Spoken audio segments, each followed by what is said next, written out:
Shri Gurubhyo Namaha. I am Marji Tamilarasi of class 10B and today I am going to be explaining you a very interesting poem Fire and Ice written by Robert Frost. So before going into the poem, let me give you a few information about our poet Robert Frost. So Robert Frost was an American poet and he was born on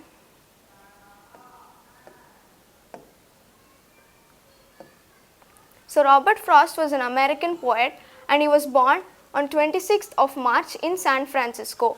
He was the most celebrated and popular poet and he have also won the Pulitzer Award. It is the second most prestigious award given for the achievement in literature after the Nobel Prize on Literature. So imagine how talented he would have been.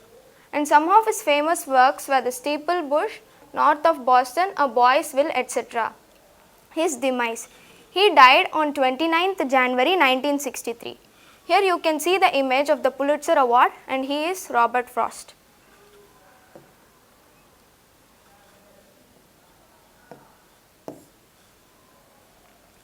Now before going into the poem, let me give an idea or an overview of this poem.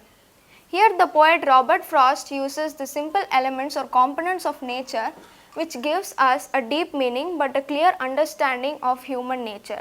So in this poem, the poet Robert Frost has used simple elements or components of nature to make us understand or to give a better understanding of human nature. He has given two ideas or opinions of the people how the world would end. The first one is by fire, the second one is by ice. So he has given us two ideas of how the world would end. One is by fire and another one is by ice. So let us see what the fire and ice symbolizes. Fire symbolizes unlimited desire, greed, jealous of the people, and ice symbolizes hatredness, rigidity and indifference. Now let us go to the poem.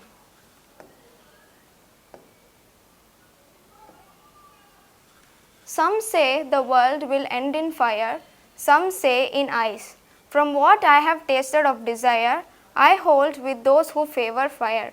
So the some say here is the common people of the world.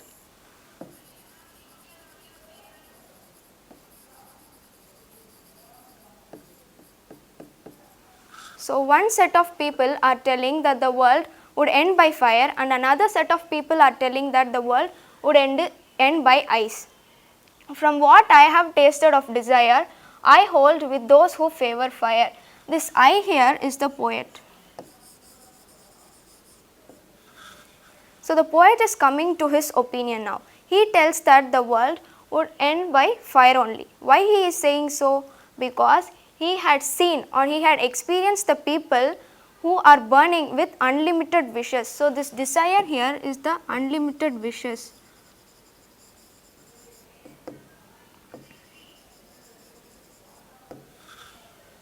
So he is telling that the world would end by fire.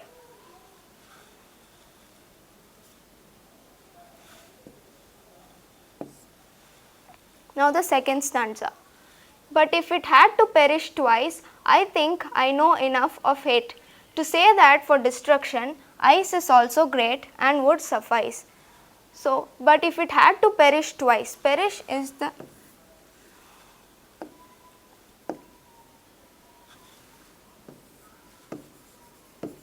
end or destruction of the world.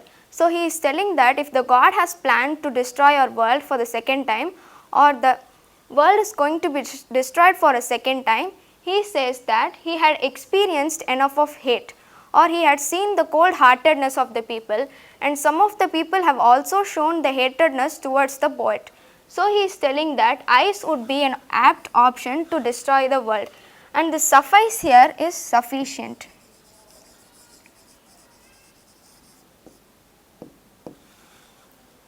In the second stanza, the poet says that if the world is going to be destroyed for the second time, he says that, that it would be apt to destroy the world through ice. Why he says so? Because he had seen enough of hatredness between the people's heart.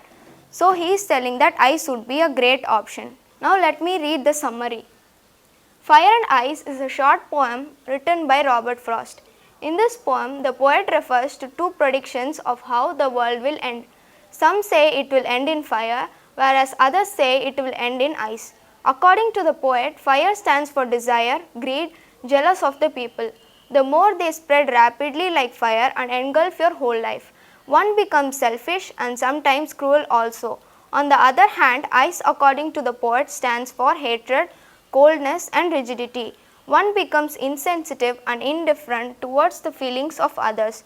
The poet says that both fire and ice are growing with such a rapid speed that the world would soon perish either way, in fire or in ice.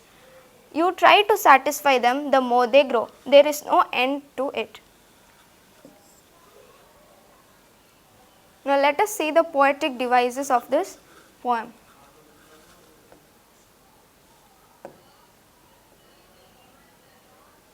The rhyme scheme. So this is the rhyme scheme. Let me tell you how to find out the rhyme scheme now. To find out the rhyme scheme, first underline the last words of each sentence and check which of the following words are rhyming. So this fire, desire and fire are rhyming. So let us give this words the alphabet A. Now this ice is not rhyming with anything, so we can give this the alphabet B.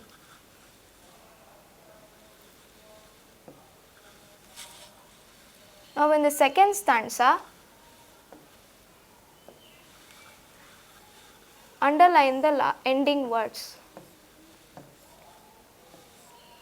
Twice, ice and suffice are rhyming. If you remember, we gave the alphabet B to ice. So let us also give these words B. Now this hate and great are rhyming. We can give this a separate alphabet. So now this is the rhyme scheme.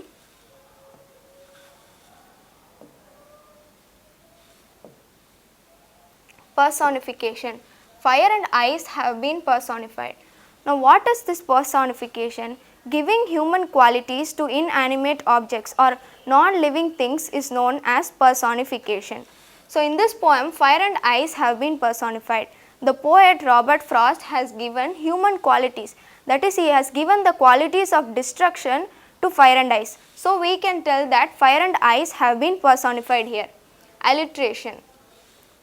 The two words starting with the same consonant sound is known as alliteration.